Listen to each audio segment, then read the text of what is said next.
Confirming Officer. The Principal 1 of Artos Elementary School, Mrs. Julie C. Olivares. Members of our faculty here in school, headed by our very active new Principal 2, Mr. Lonnie F. Falco. Beloved parents and relatives, visitors, fellow graduates, friends, ladies and gentlemen, good afternoon. It is with great joy and honor that I stand before you today, having been given this opportunity to deliver my valedictory speech. By definition, valedictory speech serves as a farewell to express good wishes upon parting to be goodbye.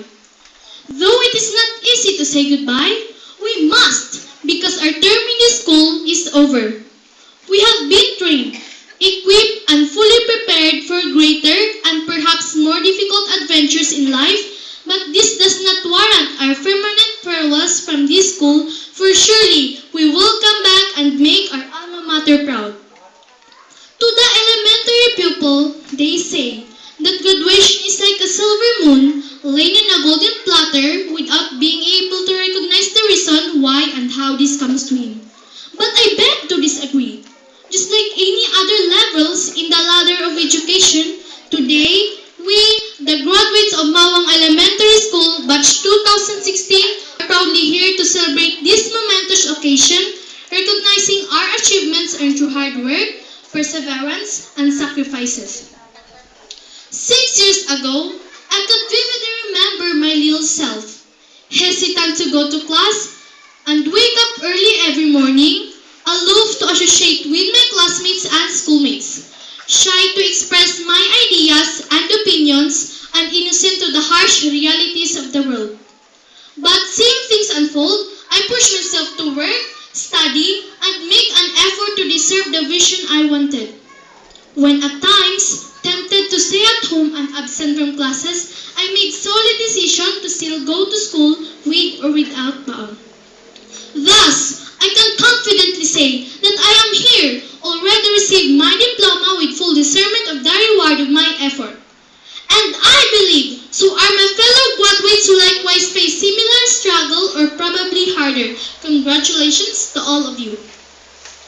Today, not only the graduates but also our loved ones and significant others are to be celebrated for this success we have achieved. We are now a step closer to the realities of our dreams, a better future. This day proclaims our triumph for over our 6 years of struggle in elementary education.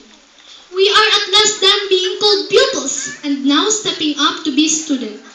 From here on, our ambitions and aspirations will matter more and will either begin to take a tangible shape through our own effort and decision or fade away through our own laziness and inaction. This day may only be the first step in our quest for higher learning, but marks an important milestone in our lives. Research has shown us that percentage of students who pursue the greater quest in education through high schools and college is decreasing. Filipinos of today, who's by far the most fortunate to receive many aids and programs to attain quality education, still choose to be ignorant. Several alternatives are initiated to decrease number of illiterate and incompetent citizens, and yet, until now, success rates are still not clear. We, therefore, my fellow graduates, should strive for excellence and commit to do our best. Let us remember that even after this graduation, our journey is not yet over. Our quest is just starting. Let us all strive to pursue our battle for learning in secondary, tertiary, and even masters of our dreams and chosen fields of expertise. Our desire to be successful, to land in noble and competent jobs, and to have better lives someday should spur our cause to learn and to pledge quality education.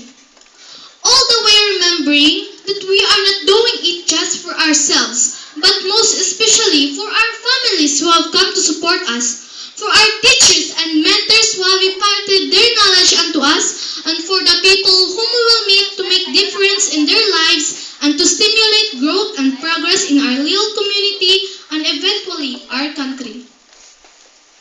This year, we are reminded of our theme, Kabataan mula sa K-12, tagapagdala ng kaunlaran sa bansang Pilipinas, that we hold the key of progress of our nation. With the onset of this new program, the K-12, we are given greater opportunities to succeed and secure a bright future. The path before us may still be confusing and at times difficult. The battle to be won may be tough and impossible, but our efforts will not be wasted if we keep pushing on with the experience, nurturing and refining us to be better citizens of our nation. We are living in a fast-changing and highly competitive world. Difficulties and challenges will always be present, and we have no better choice but to keep up with them.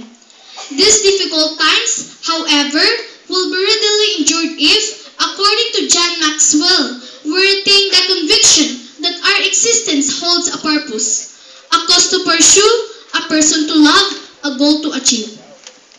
And what is your cause, my fellow graduates, friends, and to all of you present? What is your goal to achieve? What is the reason you wake up every morning? To whom do your efforts offer? We may have borrowed responses, but we have to remember one thing. As we progress in our search for that purpose, in our quest for wisdom and skills, our country and people shall also progress with us. As of today, our young faces are filled with mixed emotions of successful fulfillment and deserving sense of pride for this task well done. This will not be possible, however, without the gracious support and guidance of our beloved parents and guardians. Thank you, our dear parents, and I would like to take this chance to thank also my Papa Munoy and Mama Langging for the love and guidance. I am blessed to have parents like you.